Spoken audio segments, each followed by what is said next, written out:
Hello guys, welcome back to my channel. তোমরা সবাই কেমন আছো? আশা করছি ভালো আছো, আর আমিও খুবই ভালো আছি। তো চলে এসেছি আজকে একটা নতুন মিনি ব্লগ নিয়ে।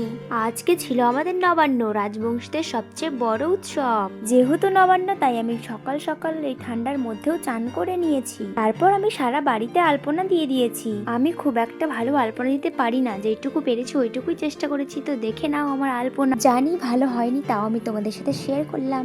তারপর এখানে আমার মায়ের পুজো দেওয়াও কমপ্লিট হয়ে গেছে।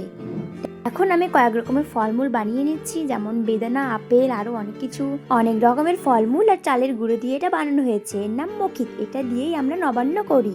এই প্রসাদটা খাওয়ার আগে আগে ঠাকুর ঘরে প্রণাম করতে হয়, তাই আমি প্রণাম করে নিলাম। তারপর আমি সোজা বসে পড়েছি খেতে। তো কলা পাতায় খেতে হয়, তার জন্য কলা পাতায় খাবো। তারপর আরো একটা নিয়ম আছে, আমি সেটাও করে নিলাম। তো এখন আমি প্রসাদটা খেতে থাকি। আর তোমাদের যদি ভিডিওটি ভালো লেগে থাকে তাহলে লাইক, কমেন্ট আর চ্যানেলটা সাবস্ক্রাইব করে দিও। দেখা হচ্ছে নেক্সট মিনি ব্লগে। বাই।